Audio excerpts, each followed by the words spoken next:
સ્વિટ્ઝરલેન્ડના બરફ આચ્છાદિત દાવોસના મંચ પર ફરી એકવાર ગુજરાતનો ડંકો વાગ્યો છે. વર્લ્ડ ઇકોનોમિક ફોરમ 2026માં નાયબ મુખ્યમંત્રી હર્ષ સંઘવીના નેતૃત્વમાં ગુજરાતે વૈશ્વિક રોકાણકારોના દિલ જીતી લીધા છે.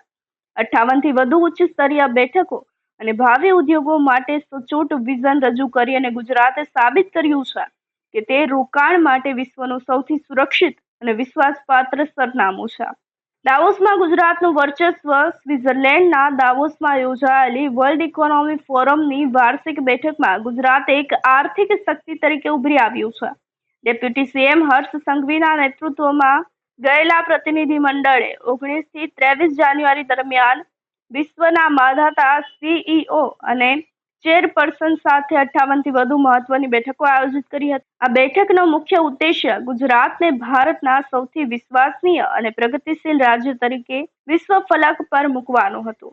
ફ્યુચર રેડી ઇકોસિસ્ટમ 5 દિવસના આ વૈશ્વિક મંથન દરમિયાન ગુજરાતે નેક્સ્ટ જનરેશન, આ સાથે જ ઉદ્યોગો, ડિજિટલ ટ્રાન્સફોર્મેશન અને ક્લીન એનર્જી ક્ષેત્રે પોતાની સજ્જતા દર્શાવી હતી. રોકાણકારોને માત્ર ઉદ્યોગલક્ષી વાતાવરણ જ નહીં, પરંતુ રમતગમત અને શિક્ષણ ક્ષેત્રે પણ ગુજરાતના બદલાતા વિઝનથી માહિતગાર કરવામાં આવ્યા હતા. કોમ્પિટિટિવ છતાં પણ કોલાબોરેટિવ અભિગમ સાથે ગુજરાતે સાબિત કર્યું કે તે અન્ય રાજ્યોને સાથે રાખી અને ગુજરાતની અર્થવ્યવસ્થાને મજબૂત કરવા માટે કટિબદ્ધ છે. ગુજરાતે દાવોસના મંચ પરથી દુનિયાને ભરોસો આપ્યો છે કે અહીં રોકાણ કરવું એ માત્ર વેપાર જ નહીં, પણ ઉજ્જવળ ભવિષ્યની ગેરંટી પણ છે. ભારતને આર્થિક મહાસત્તા બતાવવાની સફરમાં ગુજરાત એક મજબૂત સારથી બની અને આગળ વધી રહ્યું છે.